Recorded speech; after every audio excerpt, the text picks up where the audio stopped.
One feature of Japanese culture is its diversity, which can be seen even in the types of lunch people eat.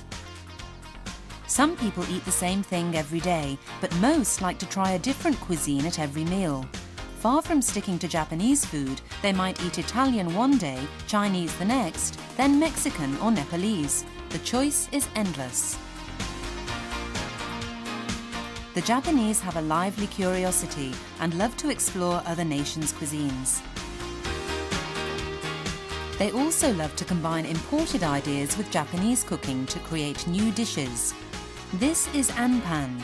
About 100 years ago, someone decided to try a traditional Japanese filling in the newly introduced Western-style bread.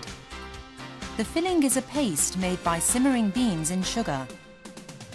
This is just one example of Japanese skill in adapting foreign ideas to Japanese needs.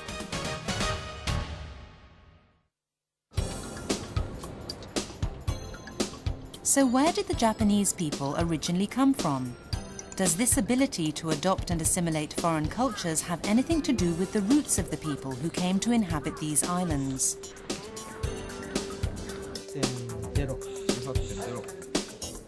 One method of tracing the probable origin of a people's ancestors is by measuring the shape of their facial features. Researchers measure 50 places such as nose, height and face width. These values reveal which regional type the individual is closest to anthropologically. The research yields some interesting results.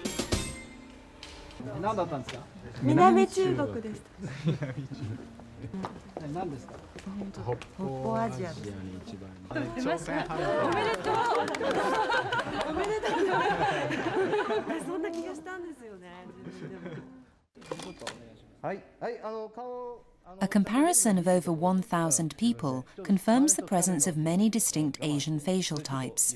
It suggests that the ancestors of the Japanese came here from several different regions of Asia.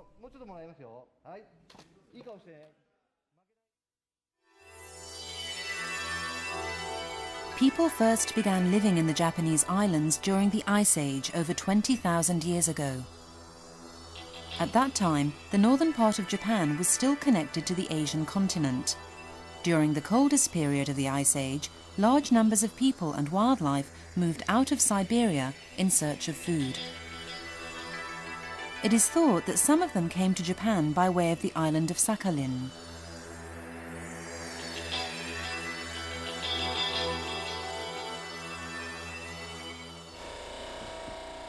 DNA analysis has shown that one of the oldest roots of the Japanese lies in Siberia. DNA from the teeth of 29 people who lived in Japan 20,000 years ago was compared with data on 132 specific racial types. Most of them match the DNA of the Buryatin people, an aboriginal Siberian race. Siberia is an icy region, with temperatures reaching minus 60 degrees Celsius in winter. DNA samples were provided by the inhabitants of Maxon village. These people have followed a nomadic lifestyle since ancient times. Looking at the villagers' faces, they do resemble the Japanese.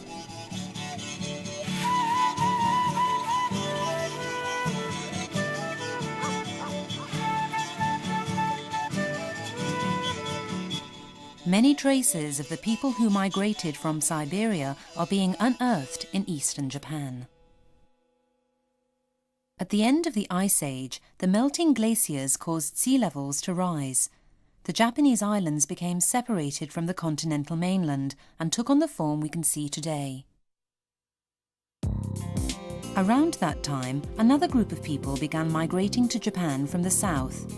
Rising sea levels had also submerged parts of South Asia, and their inhabitants took to the ocean in dugout canoes.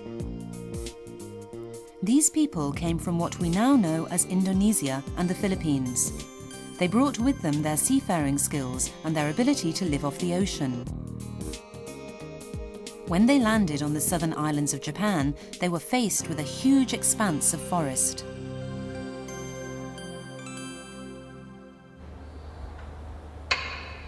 Using the same woodworking skills developed to build their boats, they began clearing the forests and making permanent settlements. As they settled, they intermarried with the earlier inhabitants. Next, about 2,000 years ago, there was a large new migration of people from the continent. It is likely that they were searching for a new place to live to escape the wars then raging on the continent.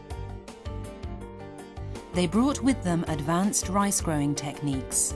Growing rice in paddy fields ensured a plentiful harvest every year, and this agricultural technology was welcomed by the earlier inhabitants, who soon mixed with the newcomers. All these different peoples would eventually merge to form the Japanese. Nakazato village on the Kanto Plain in the heart of Japan. Excavations have shown that over 200 people lived here 2,100 years ago, a rice farming community larger than any known before. People with forestry skills merged with people with agricultural skills, building a community with a much higher standard of living. These were the ancestors of today's Japanese. Japan developed independently and peacefully, eventually forming a multi-layered, harmonious society.